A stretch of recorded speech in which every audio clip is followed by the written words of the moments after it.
Lo vamos a explicar. Ya, bueno, entonces, bueno, la matriz de inercia es esto de acá. Al final es una matriz que nos dice cómo va a comportarse el sólido en cada uno de los ejes. Entonces en la diagonal tenemos que están los X, los Y y los Z, que también se pueden llamar como X o X1, X2, X3, X y Z por lo general. ¿Por qué? Porque esta matriz en teoría se podría expresar en otro sistema de coordenadas. Por eso hice la salvedad acá, sin embargo en general conviene usarlo en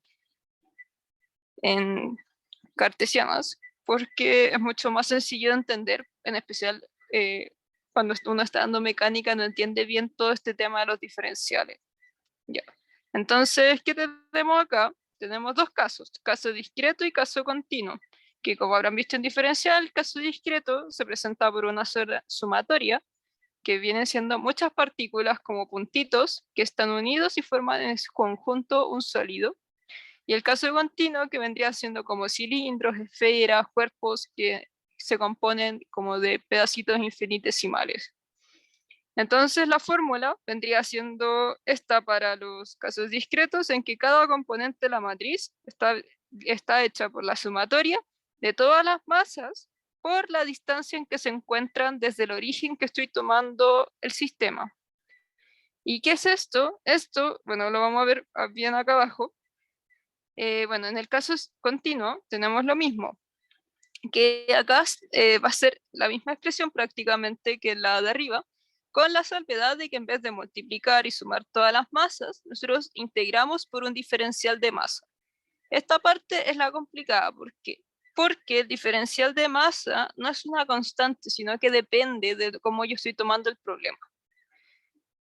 Bueno, aparte de eso, esta cosa de acá, que se llama delta de Kronecker, es simplemente una función que nos ayuda a decir cuándo esto se considera y cuándo no, que es cuando i es igual a j, es decir, cuando por ejemplo estamos tomando los elementos de la diagonal, eso va a ser 1, y si no, va a ser 0. Entonces cuando tomamos la diagonal, este término se considera y cuando no, este término se hace 0.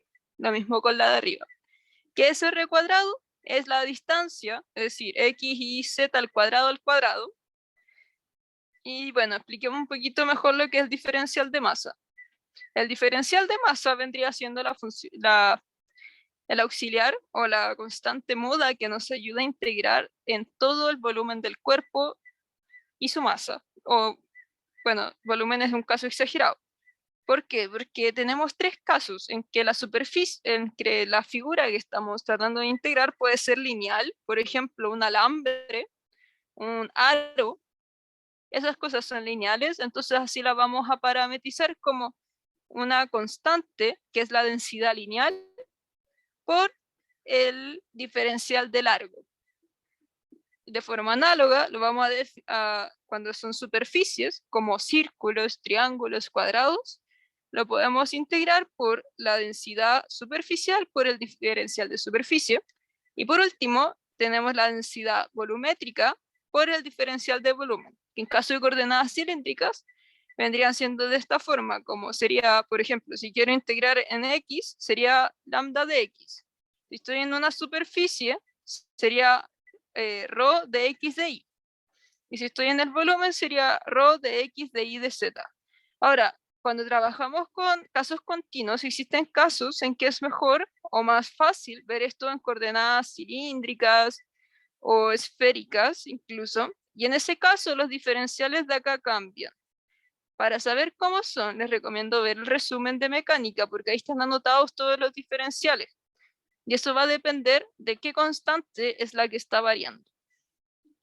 Bien, dicho eso, partamos con el auxiliar, que vendría siendo la P1. Tenemos un aro que no nos va a importar porque no tiene masa, y tiene 4 masas puntuales. Todas de masa m, fijan los extremos, como se ve en la figura, y queremos conocer la matriz de inercia en el sistema S' solidaria al aro, como nos los dibujan. Es decir, este es el origen de mi sistema de coordenadas que yo quiero conocer la matriz de inercia. ¿Por qué? Porque yo puedo tomar la matriz de inercia en distintos puntos. La puedo tomar desde acá, desde acá, desde acá, desde acá. Eso da lo mismo. La única diferencia es que hay ecuaciones que solamente sirven con la matriz de inercia tomada desde el centro de masa. Entonces con eso tienen que tener cuidado. En general siempre hay una forma astuta de tomar las matrices de inercia y luego trasladarlas, por ejemplo, con el teorema de Steiner. Bien. Dicho eso, partamos. Al final, lo que queremos hacer es calcular esta matriz de inercia acá. Entonces, es ir sacando todos los términos, que son 6. Ahora, uno puede ver que en general las geometrías que son simétricas en las diagonales, es decir, así, se van a anular los términos en que i es distinta de j, es decir, todos estos de acá. Eso, va a quedar solamente una matriz diagonal. ¿Por qué?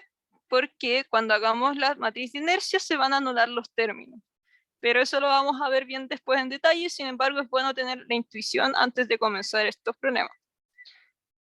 Yo recomiendo siempre partir sacando los términos diagonales de la matriz, entonces partamos por ixx. Ya, entonces, una forma sencilla de cachar cómo son los componentes de la matriz de inercia cuando estoy tomándolo en casos discretos y en la diagonal es ver lo siguiente. Al final, esta fórmula de acá se nos va a reducir a que esto solamente es lo que nos va a hacer la importancia. Entonces va a ser igual a la masa por la distancia que tiene al centro al cuadrado. Entonces, por ejemplo, yo numeré ya las masitas. La primera masa está ubicada acá, es decir, en el origen. Entonces, su contribución va a ser m por 0. ¿Por qué? Porque está en el origen. La segunda masa está acá. Y esta distancia sabemos que es r. Entonces, lo que nosotros queremos saber es la distancia de la masa al eje x. Perdón, al eje x. En ese caso, sería r. Y como es al cuadrado, sería m por r al cuadrado. La tercera está acá. Entonces está a 2r del eje x. Entonces cuando saquemos esto va a ser 4mr cuadrado. Y la cuarta masa hace la misma contribución que la segunda porque están a la misma distancia del eje x. Entonces de todo esto nos queda que la matriz en xx es la suma de todas, que sería 4 más 1 más 1 y 6mr cuadrado. Hasta acá, ¿todo bien? ¿Se va cachando? Sí, todo bien. Ya, acá. Ahora para la segunda saquemos y lo mismo, vamos viendo qué contribución hace cada una. Esto es el eje y, entonces yo tengo que ver ahora la distancia al eje y. Esta de nuevo está en 0. La segunda está a r del eje y. La tercera nuevamente está en 0 porque está alojada en el eje y. Y la cuarta está a r hacia el otro lado, pero como son valores al cuadrado, queda mr cuadrado. Entonces, la matriz II, o sea, el componente de la matriz II queda 2mr cuadrado. Y lo mismo para Z. La componente de la matriz, esa de la, parece una F. Ya. Eso nomás. Tranqui, que ya en esta altura del semestre ya no son letras. Es verdad. Ya. Entonces, este es un poquito más complicado de ver. ¿Por qué? Porque el eje Z en verdad está hacia acá. Está como saliendo del plano. Entonces, nosotros queremos saber la distancia de las masitas a ese eje que está saliendo del plano. Entonces, esta distancia no es esa distancia que estábamos tomando así o así, sino que la distancia vendría siendo esa diagonal. Como que si tomamos esto y lo damos vuelta y dibujamos el eje Z, y lo dibujamos para acá, entonces tenemos acá la primera masita, acá hay una, acá hay otra, acá hay otra y acá hay otra.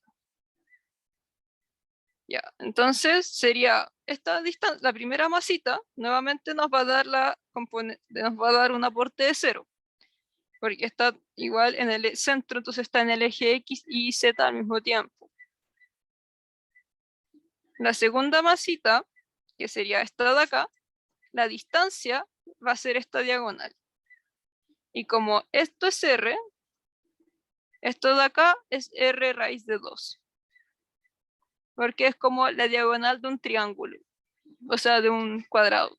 Entonces, sería R raíz de 2 al cuadrado, que sería 2mr cuadrado. La tercera masita va a estar acá, a 2r. Entonces, sería 4r al cuadrado. Y por último, la cuarta masita, que sería esta de acá, va a tener la misma diagonal, que sería r raíz de 2. Y esto va a ser 2mr cuadrado, entonces izz es 4, 8. Y ahí me faltó el cuadrado. Ya, esta parte se entendió, porque igual es media extraña de ver. Sí, se entendió. Ya, bueno. Y ahora hagamos lo siguiente, que es para solo corroborar que la asunción que tomamos de que cuando y es distinto que j, esto se va a comportar de distinta forma. Es decir, va a ser 0. Voy a bajar la imagen de nuevo. Ya. Bueno, esto se va a reducir básicamente a que la fórmula va a ser de la que teníamos acá. Ahora, como esto va a ser 0, la importancia va a recaer en estos dos componentes. Entonces, la matriz, las componentes IJ de X, Y van a ser menos M por X por Y. ¿Qué quiere decir eso? La distancia X de la masita y la distancia Y de la masita. Bueno, vayamos por parte. La primera sería esta, entonces se mantiene igual, M por 0, porque X e Y son 0. La segunda, tenemos que la componente en X es R y la componente en Y es R, entonces me queda que es mr cuadrado. Luego, la tercera, me queda que X es 0 e Y es 2R, entonces la multiplicación me queda 0.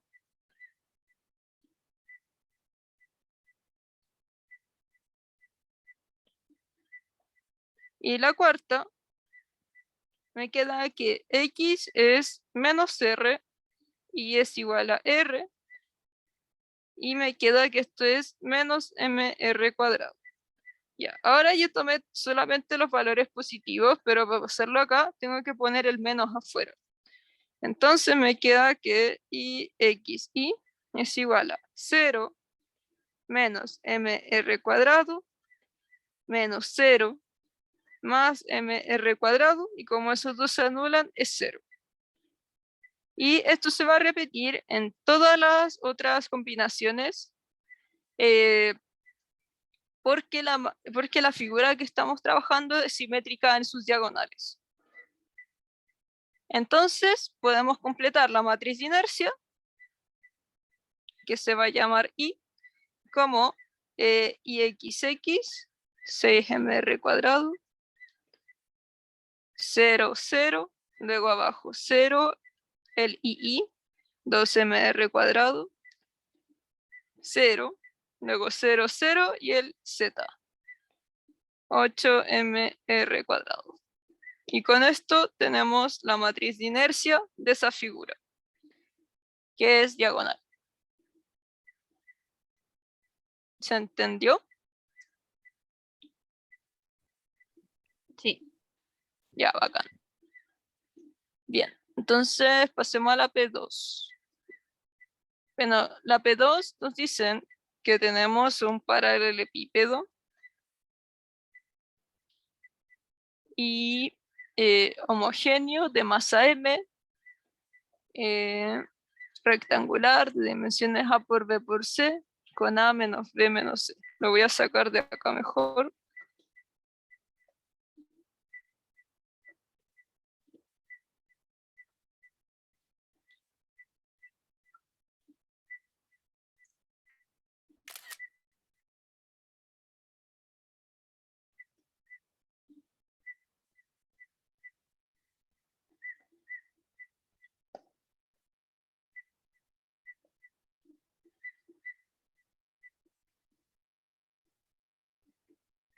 Ya, bueno, eso. Y nos piden en la parte A determinar su matriz de inercia IG. ¿Qué quiere decir IG? Es su matriz de inercia con respecto al centro de masa. Entonces tenemos que hacer lo siguiente. Tenemos que tomar nuestra figura. Yo la voy a dibujar así como salga porque me salen feos. Ya. Entonces, lo que nos está diciendo es que nosotros tenemos que situar nuestro sistema de coordenadas al medio. Y da lo mismo la orientación que lo tomemos, solamente tenemos que ser consistentes con ella. ¿Por qué? Porque sabemos que esta cosa tiene dimensiones distintas en los tres ejes, ¿ya? Entonces vamos a tomar X y Z de esta forma y vamos a decir que C va a estar asociado ahí, que que C va a estar asociado a Z, porque es la que va acá, que B va a estar asociado ahí, entonces me queda que la profundidad A debe estar asociada a X. Ya, y lo que tenemos que hacer entonces es que este va a ser un caso continuo de matriz de inercia en el que ya nos definimos el orden de nuestras variables y entonces tenemos que a partir de este sistema centrado justo al medio, porque en las figuras de este tipo los centros de masa podemos llegar y decir que van a estar en su centro al ser simétricas, eso se tiene. Entonces lo único que tenemos que hacer es ahora sacar todos los términos de la matriz. Y esta es la parte, bueno, difícil. Ya, ahora, ¿qué piensas tú? ¿Esto va a tener componentes fuera de la diagonal en la matriz?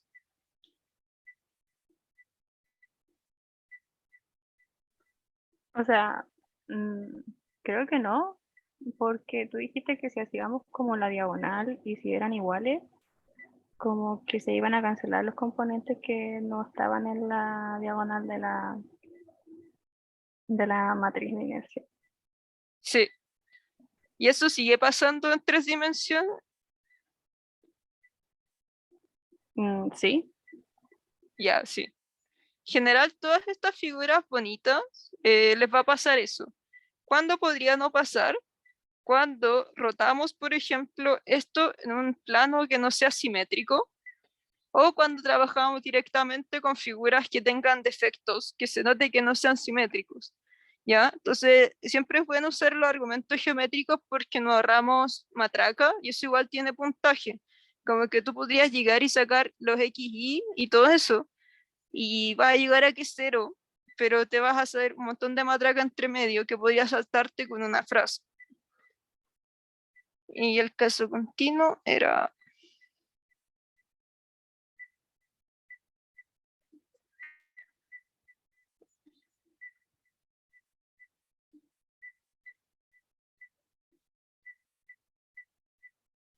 Ya. Acá tenemos que usar el diferencial de masa. ¿Cómo sacamos el diferencial de masa de esto? Bueno, sabemos que como es una figura 3D, el diferencial de masa tiene que ser igual a ρ por el diferencial de volumen. Y que sería, en coordenadas cartesianas, como lo habíamos visto, sería ρ por dx, dy y dz. ¿Pero qué es ρ? ρ es una densidad volumétrica, es decir, tiene que tener unidades de masa partido en volumen.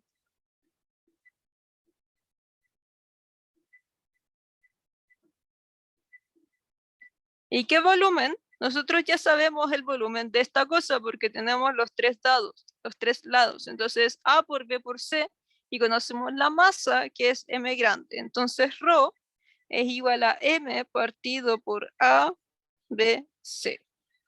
Y eso va a ser igual en todos lados, en todas las integrales, perdón. Y lo que lo acompaña también va a ser igual. Entonces saquemos la primera componente y XX. Ya. Bueno, y XX, cuando trabajamos esto, la fórmula de acá nos va a dar que vamos a quedar integrando, sí, nos queda como, me parece que era x cuadrado más y cuadrado. El r cuadrado es x cuadrado más y cuadrado más z cuadrado, porque eso es siempre, porque cuando estamos en la diagonal esto se toma, y nos queda menos esto, que sería menos x cuadrado, por el diferencial de masa. Luego estos dos se van, y nos queda, que es la integral entre y cuadrado más z cuadrado de lo que acabo de sacar, que es m partido ABC de x, de y de z. Ya. Ahora, ¿por qué tengo tres integrales? Porque tengo tres diferenciales. Si yo tengo que siempre poner el número de integrales iguales al número de diferenciales que estoy sacando. Ya, ahora me falta poner los límites de integración para que esto sea más sencillo.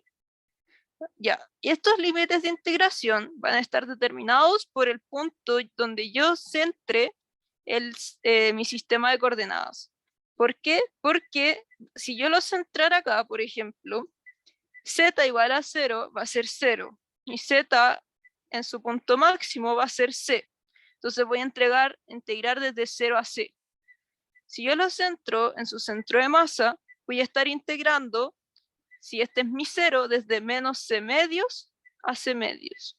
Esa es la diferencia. Por eso va a depender donde yo ponga mi sistema, cómo me va a quedar esta integral. Entonces, bien, para x, que vendría siendo el primer diferencial, uso la primera integral. X está asociado a, y como vimos recién, va a ser menos a medios.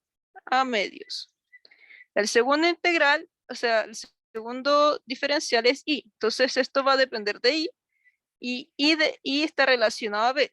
Entonces lo voy a hacer más separadito porque no alcanzo a escribir. Creo que fue mucho. Entonces sería menos b medios, y el otro está relacionado a c, entonces menos c medios. Ya. Y acá se viene matraca. Esto es difícil porque es difícil de repente integrar cosas con tres diferenciales. Ya. Entonces lo que primero que hago es sacar la constante. Y dejo todo igual.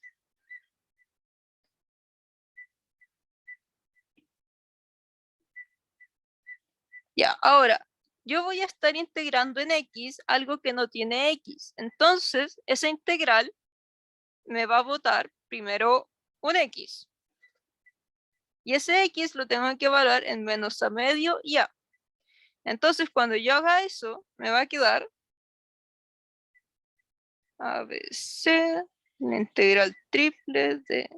Dime. No, nada, Ah, ya. lo apreté así. Que le queda A nomás, ¿cierto? Sí, me queda A en DI y DZ. Y bueno, el A se me cancela con el A de afuera. Entonces me queda M partido en BC y vamos a hacer la segunda integral, que sería la de I. Entonces, si yo integro I cuadrado, me queda I a la 3/3 más Z cuadrado y todo eso evaluado en B medios y menos B medios. Y eso todo para después integrarlo en DZ. Ahora tengo que evaluar y me queda B medios a la 3 partido 3 menos B medios, que sería más B medios a la 3 partido 3 más Z cuadrado por B. Y todo eso en DZ. Y bueno, B medios a la 3 más B medios a la 3 me quedó así. Por B a la 3 partido en 12 más Z cuadrado B y todo en DZ.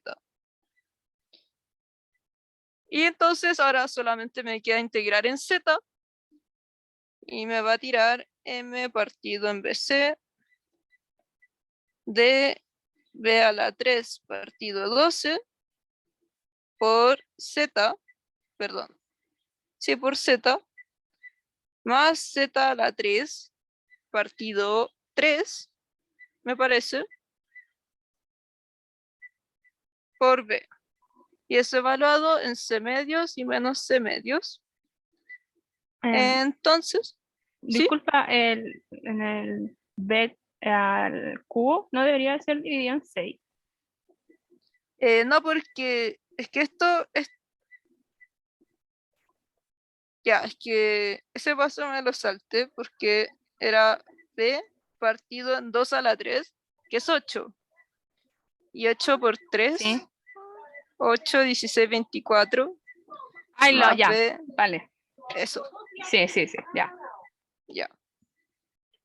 Ya, entonces acá solamente me queda evaluar. Y me queda B a la 3 partido en 12 por C más B por C a la 3 partido de 12, porque al final es lo mismo que teníamos acá, pero ahora con C. Entonces, ahora puedo simplificar un poquito esto y me queda M B cuadrado C M partido en 12. No, a ver, ya. M por B cuadrado partido 12 más M por C cuadrado partido 12, que al final es M partido en 12 por B cuadrado más C cuadrado, que sería entonces la matriz NXX.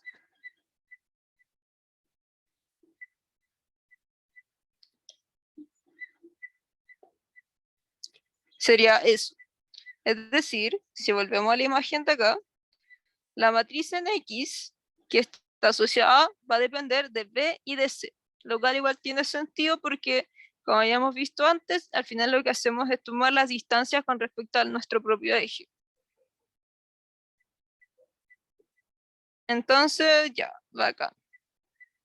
Ahora, ¿cómo te tinca que va a ser la matriz en II? Onda, yo O puedo sea, el paso llegar, igual es como homólogo, ¿no? sí, es súper En vez análogo de... todo. Sí.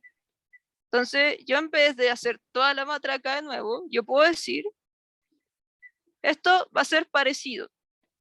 ¿Y cómo va a ser parecido? Como porque es simétrico. Y gracias a esa simetría, si esto me dio en función de B y C, el I que está asociado a B me tendría que dar entonces en función de C y A.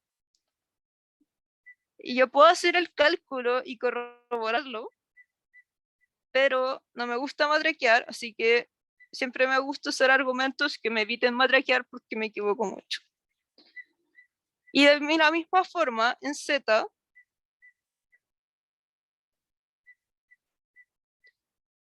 si Z depende de Z está asociado a C, entonces la matriz me tiene que quedar en función de A y B.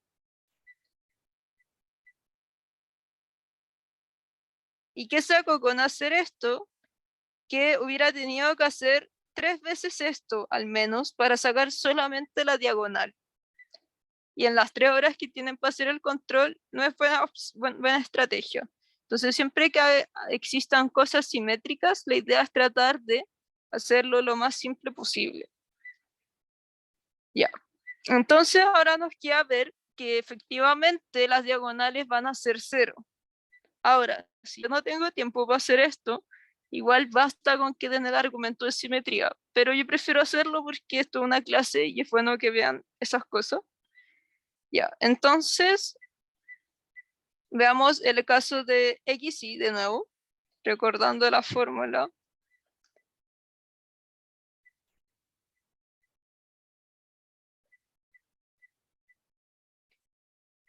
Ya, ahora, si yo tengo que X es distinto, o sea, que S es distinto de S, este término como que se muere. Entonces, no siquiera lo voy a meter en la fórmula inicial, solamente voy a considerar esto que va a ser X e Y por el diferencial de masa que habíamos visto arriba cuál era, que es este de acá.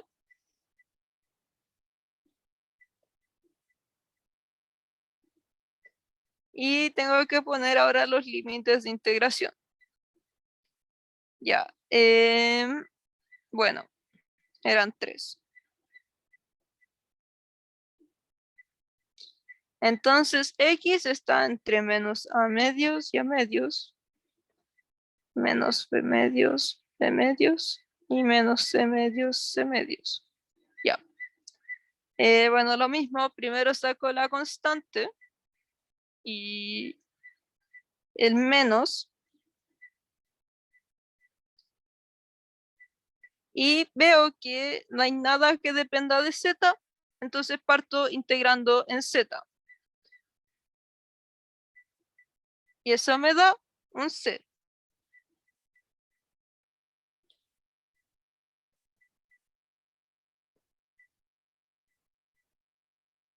Ahí será un más ahora. Y bueno, saco el C. Y voy a integrar en X. Y eso, entonces me queda X cuadrado medios por Y.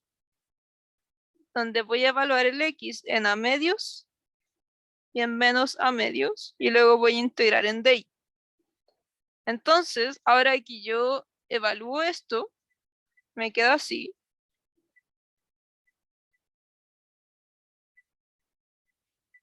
Y por A cuadrado medios, que sería A cuadrado, voy a dejar el medios afuera para que sea un poquito más claro esto, A cuadrado cuartos, menos esto al cuadrado, que también es A cuadrado cuartos. Y esto de acá es 0.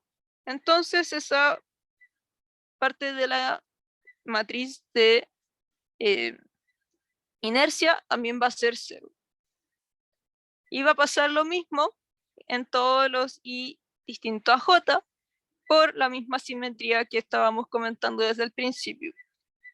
Entonces, la matriz de inercia con respecto al centro de masa me va a quedar como m partido en 12, porque estoy sacando la constante solamente, b cuadrado más c cuadrado, 0, 0, 0, a cuadrado más c cuadrado, 0, 0, 0, y acá me queda a cuadrado más b cuadrado, que esta vendría siendo la matriz de inercia. ¿Alguna duda? No, todo clarito. Ya, bacán. Ya. Ahora, la parte B, nos dicen que la determinemos, bueno, mejor lo voy a mostrar. Nos dice esto: determine las frecuencias de pequeñas oscilaciones de los 3 péndulos, que consisten en que el sólido oscila debido a su peso en torno a cada una de las 3 aristas colocadas en un eje fijo horizontal de largos A, B y C respectivamente, así como se ve en la figura. Es decir, ¿qué hago? Yo tomo mi cajita y la voy a tomar desde una de las aristas. Primero de esta, luego de esta y luego de esta, como yo quiera. Y tengo que pensar que va a ser un péndulo. Entonces ese péndulo va a oscilar. Y tengo que encontrar las frecuencias de pequeñas oscilaciones para ese péndulo que está oscilando en torno a su arista. Ya. Entonces, vamos a dibujarlo de esta forma, que es un poquito más fácil de entender, creo yo. Que vamos a ver acá, acá.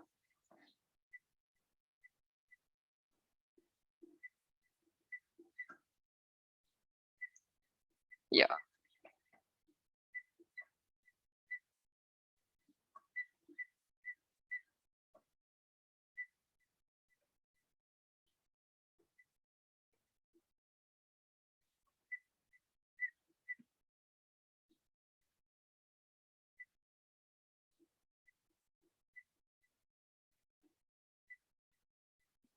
Ya.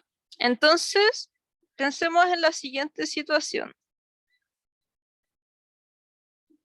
Yo tengo a mi péndulo, o sea, a mi paralelepípedo visto de lado, mientras tiene el lado correspondiente al eje X pegado para funcionar como un péndulo. Entonces, si yo miro eso de lado, lo que voy a ver es esto. Donde esto acá, que lo puse feo porque no me dio el dibujo, es el centro de masa. Entonces, esto se va a estar moviendo así. Y va a estar oscilando en función a su propio peso. Entonces, la única energía potencial que vamos a tener es la potencial gravitatoria. Y yo voy a tomar acá que la potencial gravitatoria va a ser 0, entonces necesito saber cuánto va a ser la distancia hacia abajo del centro de masa para eso. ¿Cómo lo hago? Bueno, hay que parametrizar para encontrar esa altura. Lo que yo puedo hacer es parametrizar en función de r y θ, por ejemplo, y podemos obtener r con Pitágoras porque sabemos que al final la distancia al centro de masa va a ser una diagonal. Entonces, si tenemos que esto vale b y esto vale c,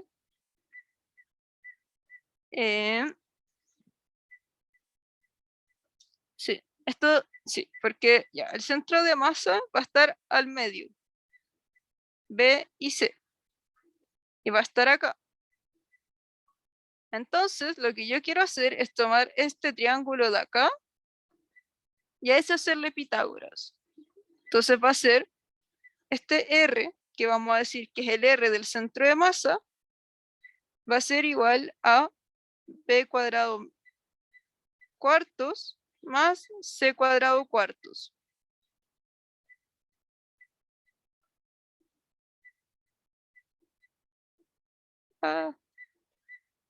Ya bueno, salió mal.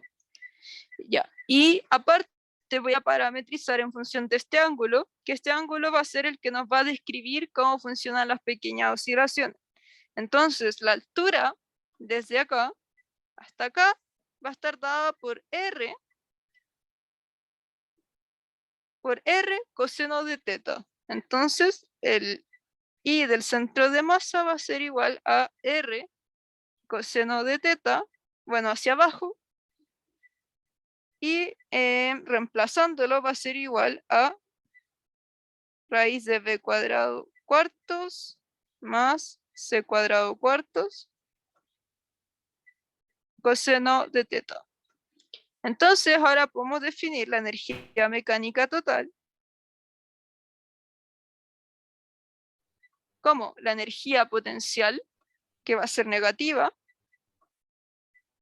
Voy a trabajar con el R un ratito creo, porque para trabajarlo más fácil un ratito, y luego me quedaría la energía cinética. Y la energía cinética de este coso va a estar dada solamente por la energía con la que está rotando el sólido.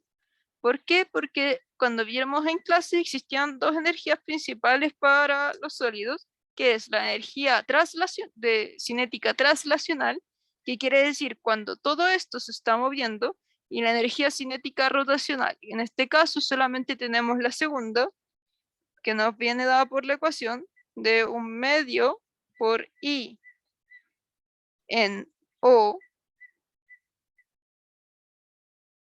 por teta punto cuadrado. ¿Y qué es esa inercia O? La inercia O es la inercia en XX, porque ese es el eje de rotación, desplazada desde el centro de masa al punto pivote. Entonces, lo voy a dejar anotado.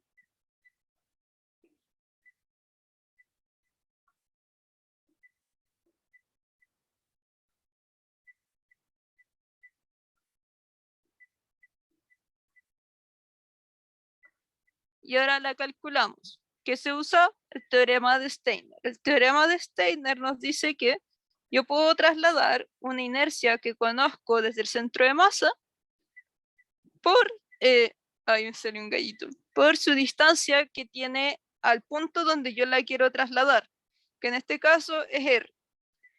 Entonces quedaría más mr cuadrado. Y bueno, eso.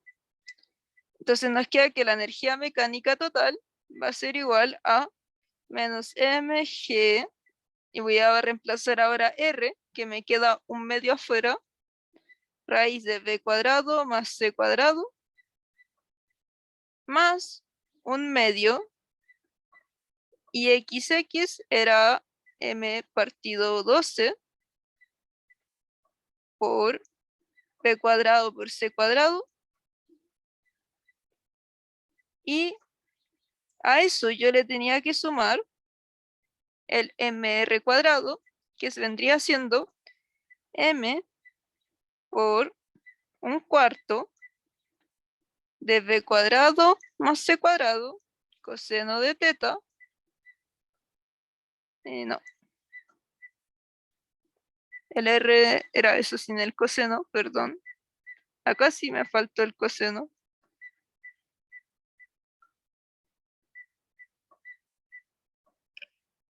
Ahora sí.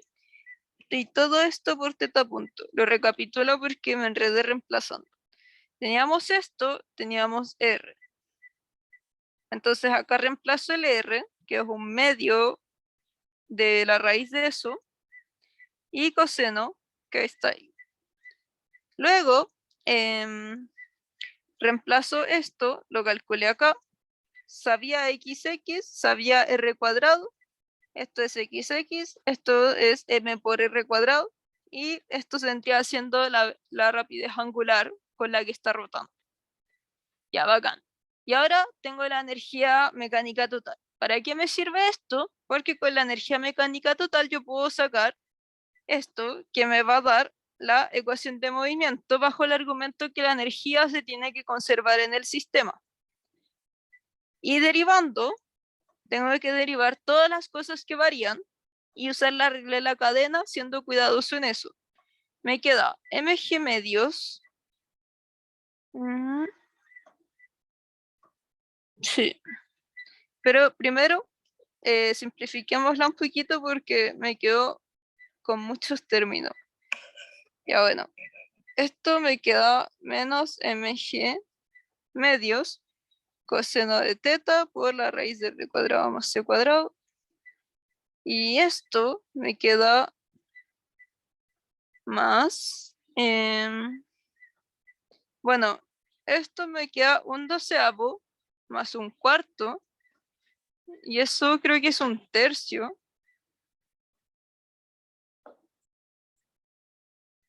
Sí, eso es un tercio, y un tercio por un medio me queda un sexto de m, de b cuadrado más c cuadrado por teta punto cuadrado. Ya, bacán. Ahora esto está más bonito y va a ser más fácil derivar. Y entonces derivando e igualando a 0, encontramos la ecuación de movimiento. Me queda menos mg medios raíz de b cuadrado más c cuadrado, porque eso es una constante.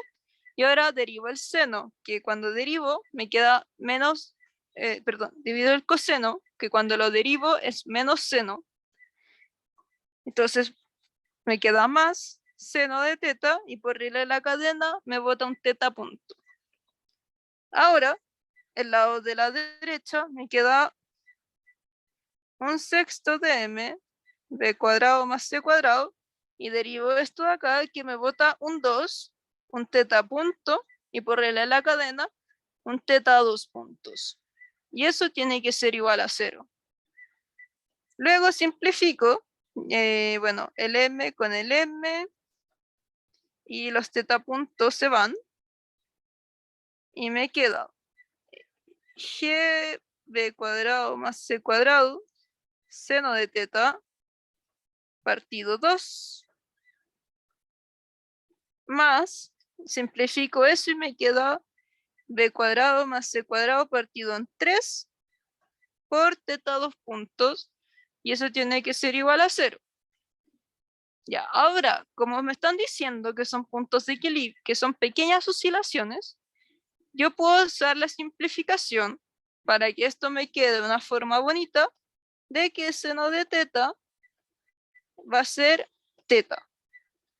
Entonces, si reemplazo eso, me queda teta 2 puntos b cuadrado más c cuadrado tercios más g medios raíz de b cuadrado más c cuadrado teta.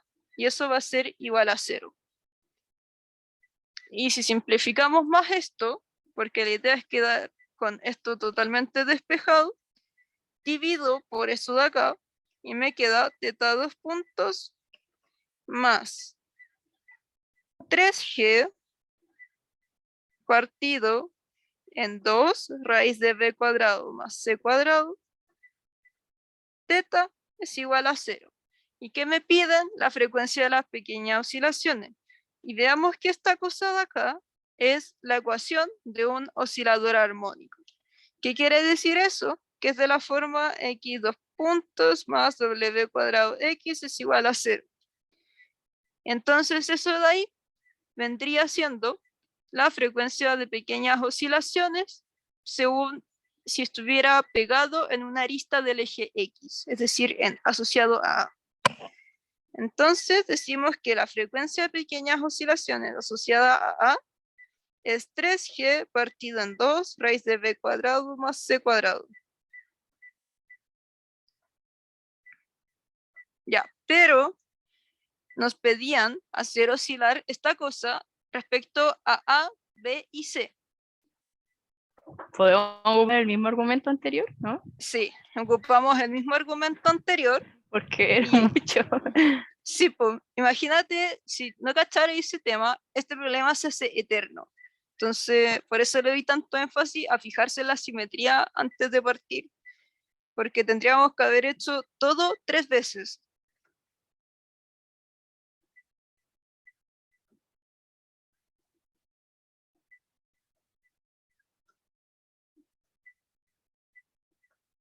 Y listo, terminamos el problema.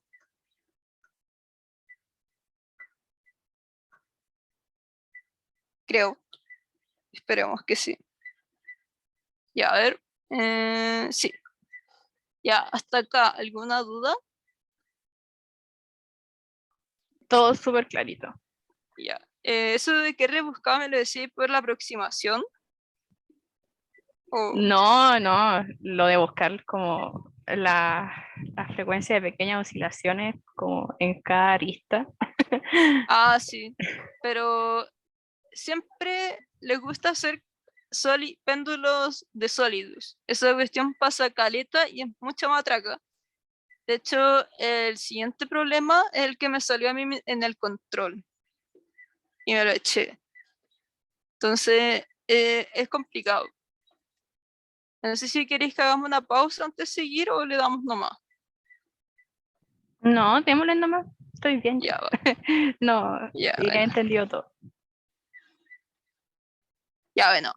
Este salió en mi control, que es un semianillo, es decir, es una cosa lineal.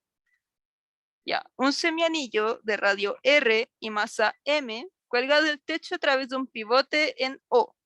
En presencia de aceleración de gravedad G, el semianillo se hace oscilar como un péndulo moviéndose siempre sobre el plano del dibujo, es decir, solamente va haciendo eso.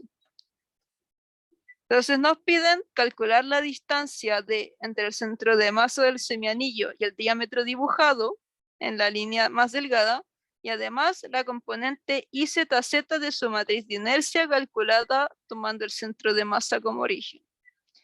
Ya, entonces acá primero hay que notar dos cosas. D es la distancia de esto al centro de masa. Normalmente en un aro completo el centro de masa estaría ahí, donde se inicia D. Sin embargo, cuando yo parto una figura a la mitad, yo estoy desplazando el centro de masa. Y la segunda cosa es que, ¿de qué me sirve sacar IZZ? Bueno, IZZ, si yo modelo esto en 2 dimensiones, vendría siendo el plano que está saliendo de la hoja, entonces vendría siendo el eje que está rotando. ¿Y por qué me sirve eso?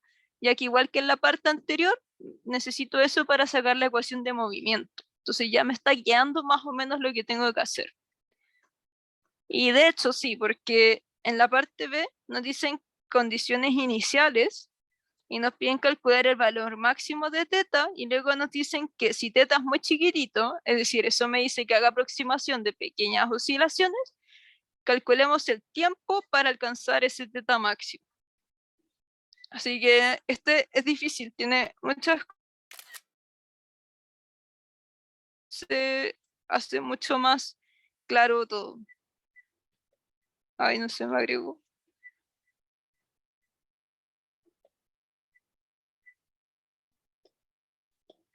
No.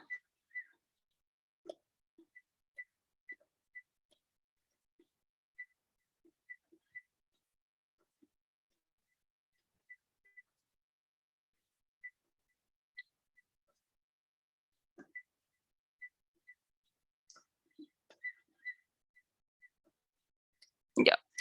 Entonces, lo que yo recomiendo hacer para estos problemas, que no es fácil de ver, es que necesitamos calcular primero esta distancia y luego que el punto donde nosotros estemos sacando todo, además nos dé que el eje Z se vaya del plano. Ya, esto que voy a hacer es muy poco intuitivo, pero por eso tienen que hacer muchos ejercicios porque al final son como truquitos que se van aprendiendo. Porque, a ver, voy a tomarme mi plano, bueno, si me deja,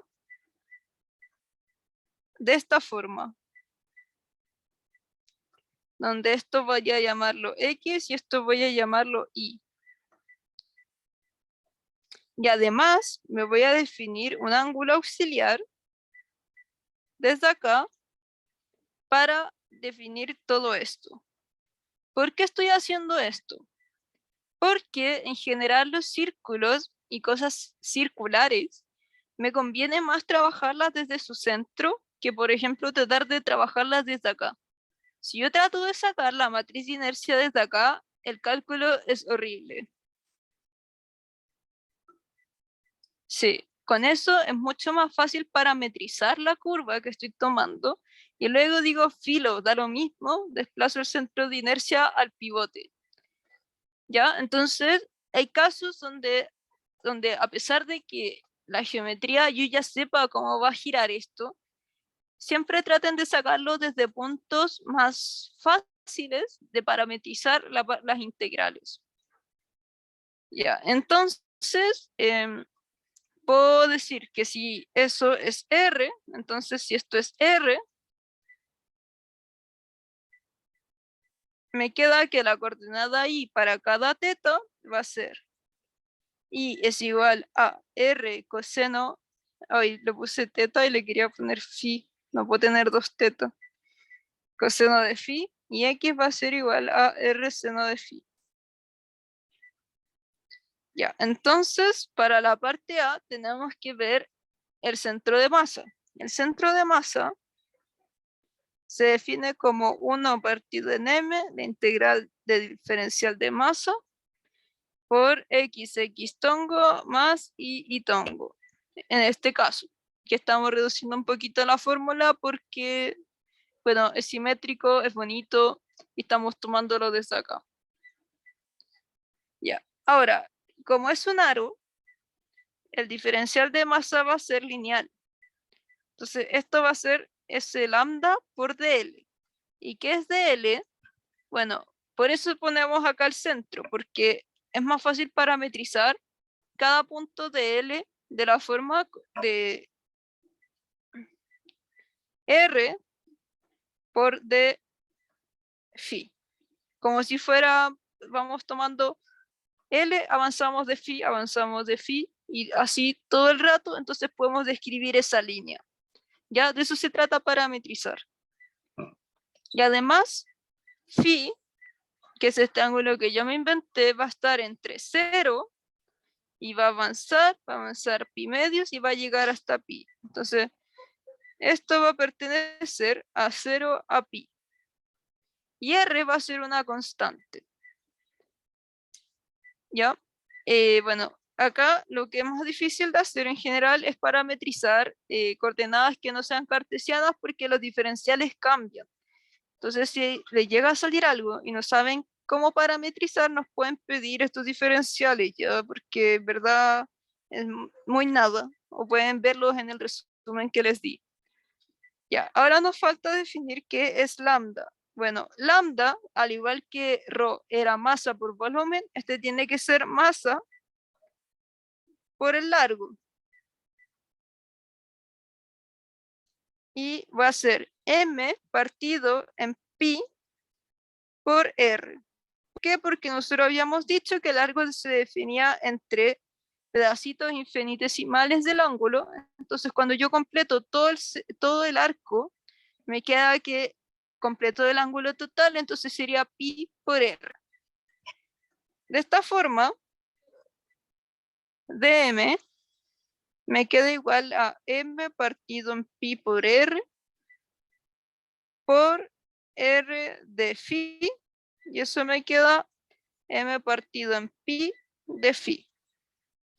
Bacán. Ahora reemplazamos en la fórmula del radio del centro de masa, que es un vector.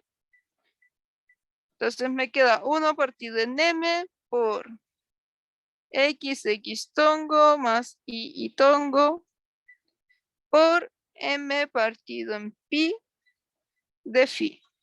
Y yo ya sé que son x e y, los dejé bonitos expresados en función de ese ángulo que yo me estoy usando para parametrizar. Y bueno, acá se me va la c, me sacó el pi. Y me queda r seno de teta, perdón, seno de phi en x tongo de phi más, y separo las integrales, r coseno de phi por y tongo en de phi. Es decir, cuando yo termine de integrar, esto me va a dar un vector.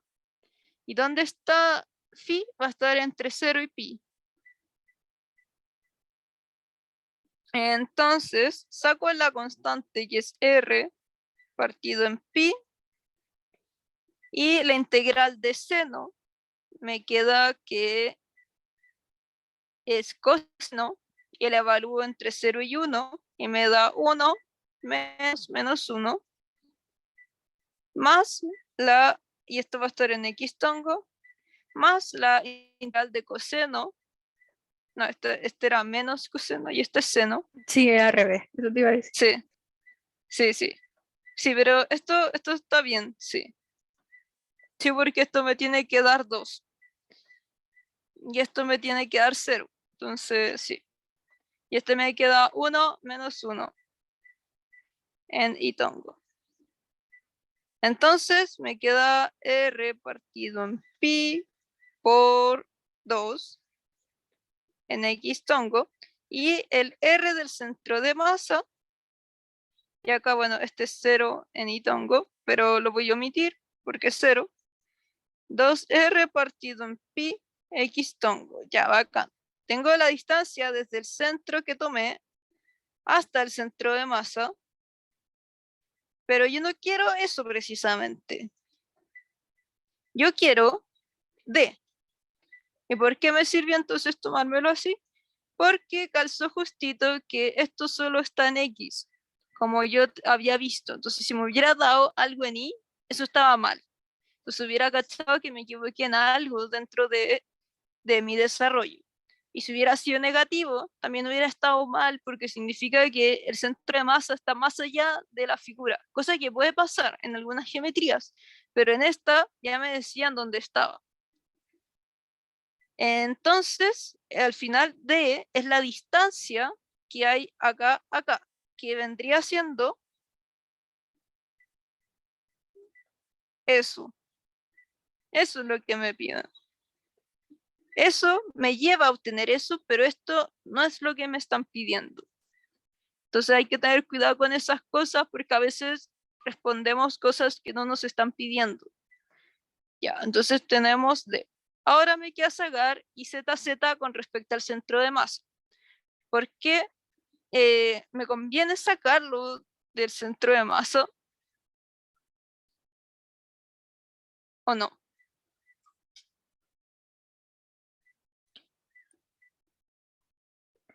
¿Me conviene sacar el IZZ de acá o me conviene de acá? O de acá y luego trasladarlo. No sé. Ya, imagínate que si lo saco de acá, ¿cómo voy a parametrizar esto? Por Ah, mucho ejemplo, más complicado. sí. En Sí, no, cambio, entonces mejor de allá. sí, si yo lo saco Ya. de acá, la integral sale al tiro, porque ya tengo todo para hacer esa integral, es muy parecida. Y luego uso Steiner y lo muevo al centro de masa y listo. ¿Ya? Ese era un truco que había que notar en ese problema. Ya, entonces vamos a sacarlo, vamos a llamar este punto P, al que está acá. Entonces, vamos a sacar el IZZ con respecto a P. Y eso va a ser la integral entre 0 y pi de, bueno, de R cuadrado menos ZZ por dm, que es como usar la fórmula.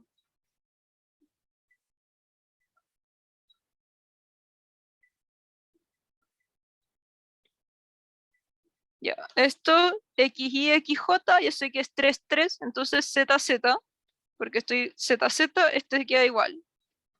Luego esto es 1 porque estoy usando el mismo y que j, y este r cuadrado es la distancia que tengo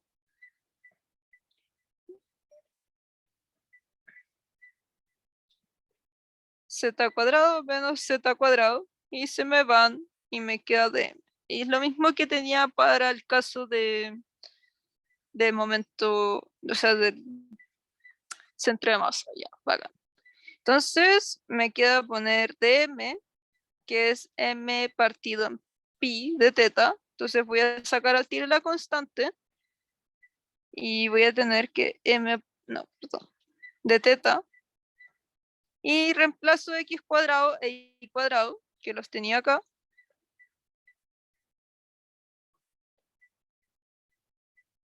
y me queda x cuadrado, me quedaría r cuadrado seno cuadrado de teta, perdón, de phi, más r cuadrado coseno cuadrado de phi, que sería y.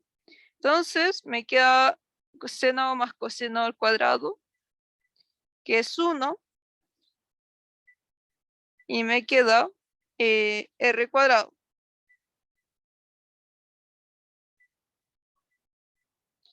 Y integrando eso entre 0 y pi, me queda que es eso por pi.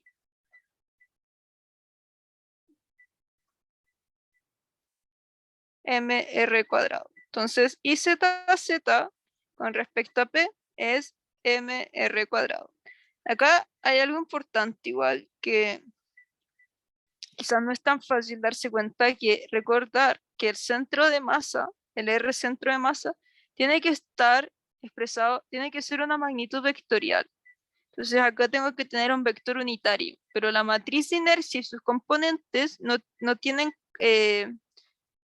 dimensiones vectoriales, son escalares. Entonces acá si me hubiera quedado un vector, estaría malo. ¿Ya?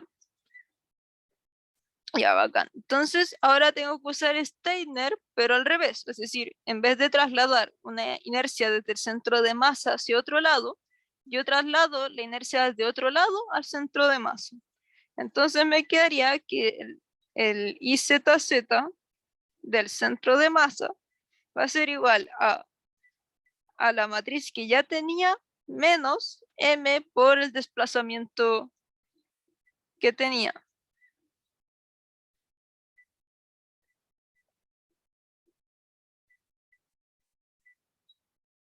Entonces sería que RZ en este caso es 0, RI va a ser 0, es decir, la distancia en Z, la distancia en I, y la distancia en X va a ser igual a D, igual a 2R partido pi, que es al final, yo estoy sacando yo saqué la inercia acá y ahora la tengo que mover acá, es decir, tengo que moverme ese brazo nuevamente.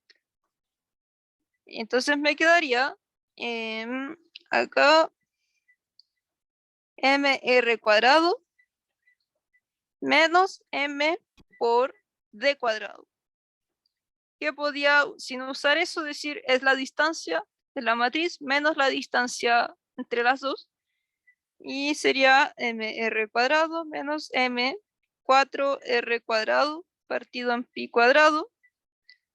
Y va a ser mr cuadrado 1 menos 4 partido pi cuadrado. Que es la inercia en ZZ del centro de masa. Hasta acá, ¿todo bien? Sí, lo último como que lo estoy procesando un poco, pero todo lo Ya. demás, hasta el sacar la inercia, está bien. Ya, que acuérdate que cuando yo tenía Steiner, yo decía que IZZ en un punto P iba a ser igual a IZZ en el centro de masa más el radio entre P y el centro de masa, ¿cierto? Sí. Ya, entonces yo quiero ahora sacar este de acá. Entonces ese lo pasé para allá. ¿Y qué es esto? Esta es como la ecuación más formal, Ya. pero esto de acá es exactamente lo mismo de acá si yo paso ese para atrás y Ya me había despejo confundido. este. Sí, Sí, pero está como al revés. Ya, sí, ahora caché. eso porque acuérdate de la fórmula. La fórmula es esta. Esa es Steiner. Y es que para la inercia en P va a ser igual a la inercia en el centro de masa más el radio. Entonces, si yo quiero obtener desde P la inercia en el centro de masa, esto pasa restando. Y es algo en que siempre hay errores. Entonces, es importante que no sé, tenerlo ahí anotado porque es importante.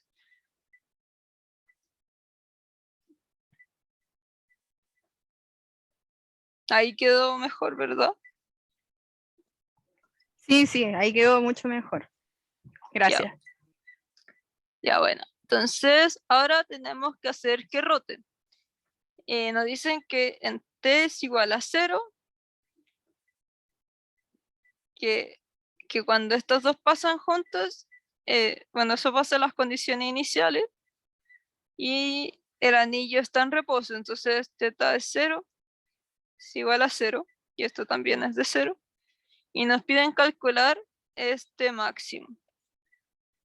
¿Cómo lo vamos a hacer? Bueno, lo que podemos hacer es sacar la ecuación de movimiento y ver cómo despejar θ máximo. ¿Cómo podemos despejar θ máximo? Porque si llegamos a una ecuación, en la ecuación de movimiento de la aceleración en función de θ, Entonces podemos integrar, encontramos la velocidad, teta punto, y componiendo que sea máximo teta, es decir, que teta punto sea 0, porque la velocidad se acaba en el punto máximo, entonces podemos despejar teta. Ese es como el plan de acción que vamos a usar ahora. Ya, ahora, nuevamente, nosotros ahora tenemos nuestra inercia acá, pero esto está pivoteando acá. Entonces tenemos que trasladarlo nuevamente hacia allá. Y bueno, eso es una paja porque hay que trasladar nuevamente el momento de inercia. Bueno, voy a volver a pegarlo acá para poder sacar el ZZ con respecto a U. Va a ser igual a IZZ en el centro de masa por el brazo que existe entre esos dos puntos. Es decir, esto va a estar acá, hacia acá está Z, o sea, fuera del plano, y yo quiero saber esa distancia. Y en este caso, a mí al menos me sale más fácil entenderlo por la fórmula más general de Steiner, que está en el apunte Cordero, que sería esto por R cuadrado del centro de masa menos RZ. Ya. Entonces en este punto R centro de masa sería R cuadrado más D cuadrado, que sería ese bracito de ahí.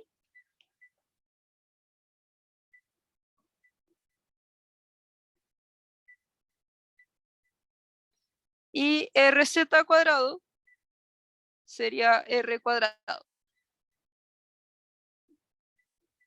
que vendría siendo la otra distancia. Entonces nos quedaría que MR 1 menos 4 partido en pi cuadrado más M R cuadrado más D cuadrado menos R cuadrado. Y nos queda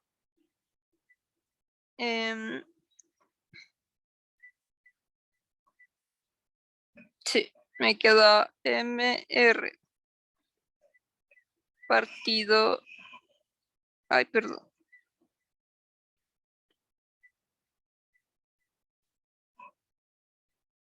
Más md cuadrado, que d cuadrado era 4r cuadrado partido en pi cuadrado.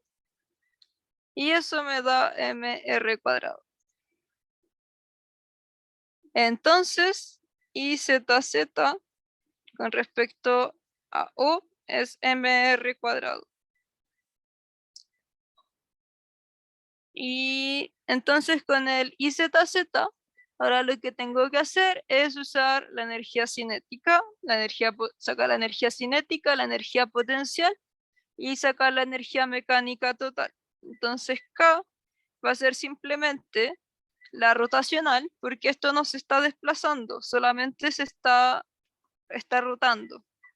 Entonces estaría rotando con un medio de I en O de teta punto cuadrado, que vendría siendo un medio de mr cuadrado teta punto cuadrado. Luego la energía potencial es un poco más difícil de ver. ¿Por qué? Porque ya, si yo tengo eso acá, si yo le hago un zoom, voy a tener esto.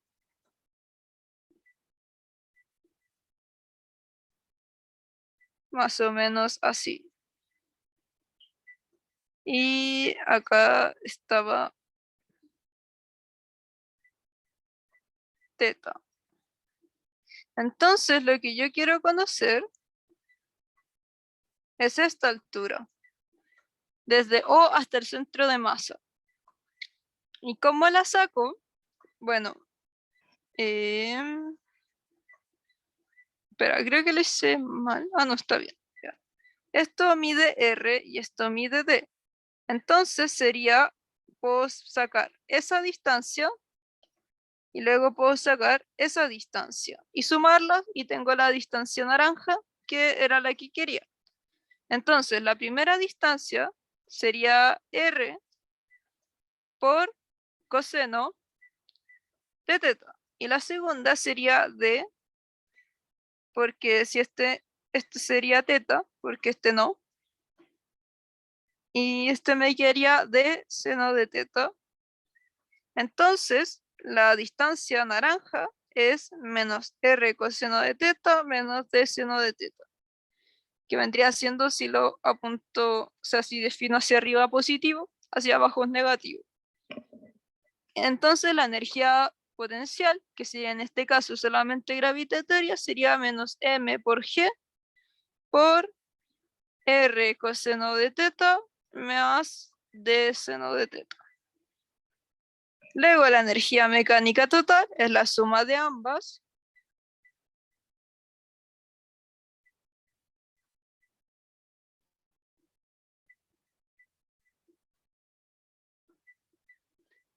Y nuevamente, para sacar la ecuación de movimiento, lo que voy a decir es que puedo derivar, igualar a 0. Eso sí, voy a reemplazar al tiro esto. Ahí sí, porque va a ser más fácil después, que se me puede olvidar volver a reemplazarlo. Entonces sacamos la ecuación de movimiento desde la conservación de la energía y nos queda un medio mr cuadrado. Derivo teta punto al cuadrado, me boto un 2, un teta punto y un teta 2 puntos, menos mg, el r es constante, la derivada del seno, perdón, del coseno es menos seno, de teta por teta punto, más 2r partido pi, por coseno de teta por teta punto, y eso debe ser igual a 0. Entonces puedo botar todos los teta punto y los m, y me queda, y este también se simplifica ahí, r cuadrado teta 2 puntos más g seno de teta menos 2gr partido pi coseno de teta es igual a 0. Ahora, de la parte C yo sé que puedo usar la aproximación de pequeñas oscilaciones, entonces la voy a usar. Para pequeñas oscilaciones, seno de teta es igual a teta y coseno de teta es igual a 1. Sí. Entonces, r cuadrado teta 2 puntos más g teta menos 2gr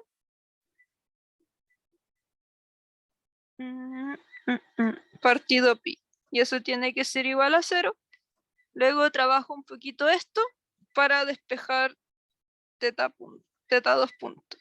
Entonces puedo simplificar por r. Y voy a despejar teta 2 puntos. Teta 2 puntos entonces me queda igual a 2g partido en r pi menos g teta partido en r. Y ahora voy a hacer que esto es igual a d teta punto a dt. Y voy a usar nuestro supercambio de variable, que sería d teta punto a dt, es por d teta a dt, va a ser igual a teta punto de teta punto a d teta. Entonces, puedo integrar de esta forma, me queda teta punto de teta punto y todo lo de allá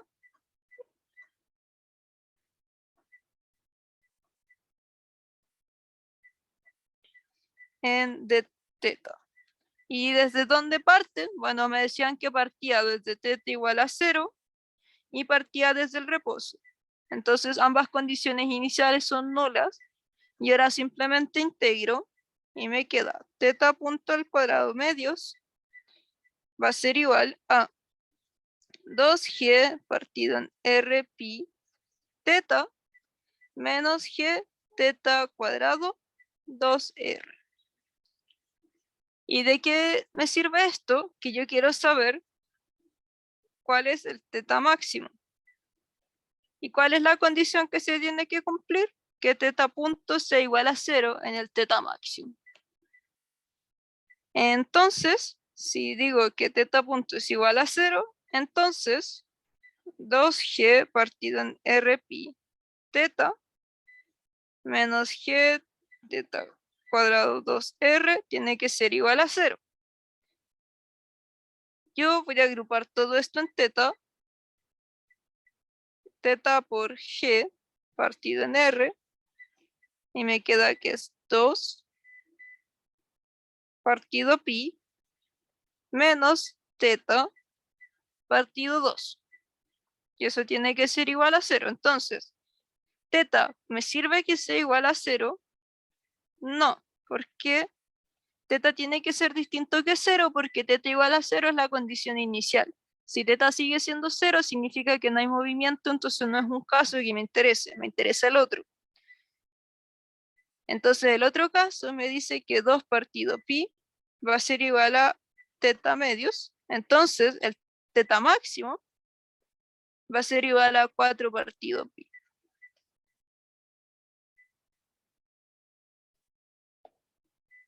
Ya, al final esto es engorroso porque hay mucha matemática y trigonometría extraña detrás.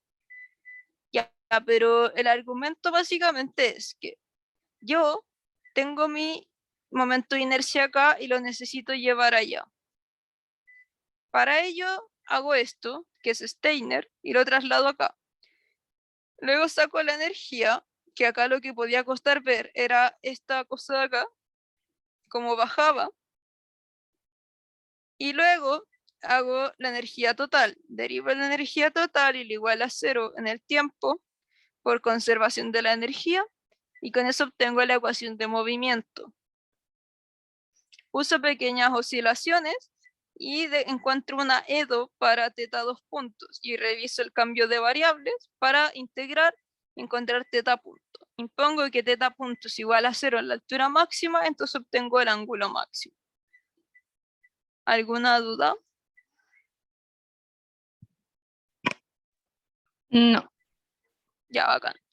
Entonces, con todo esto hecho, en la parte C nos piden el tiempo para llegar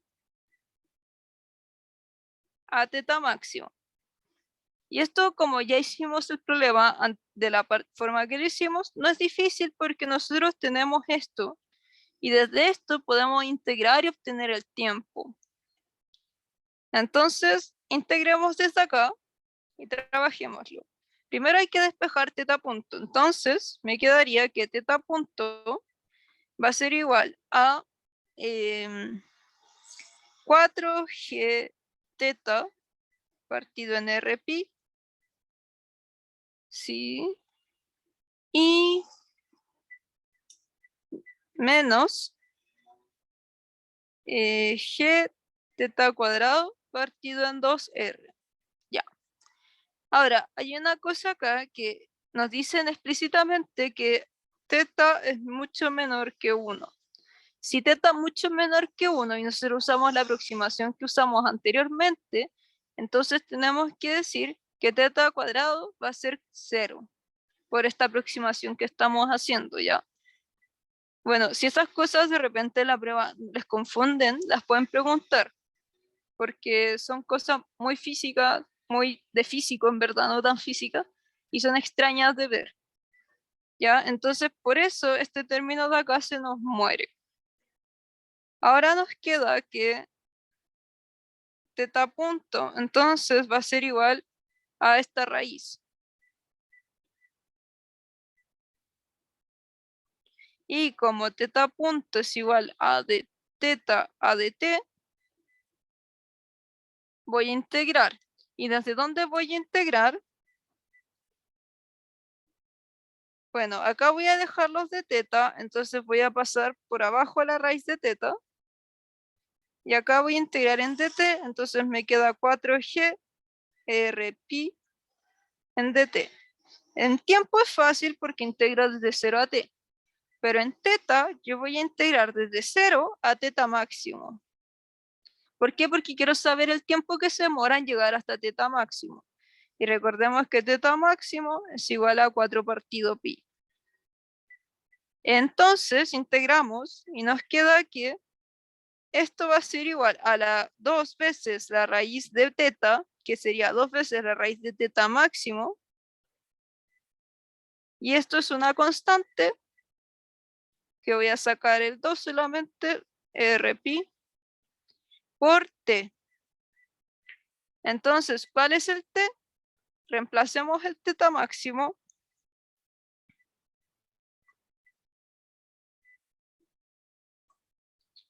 Y bueno, ese no me puede salir el 2.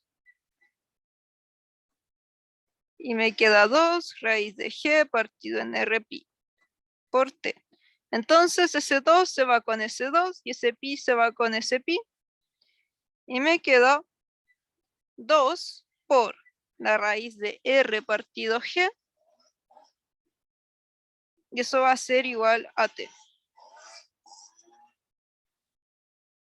Y eso sería el tiempo entonces que se demora en llegar a teta máximo.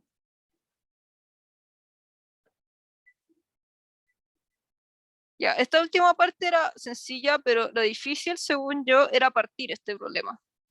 Entonces, con eso claro, ya se podía dar todo. ¿Alguna duda?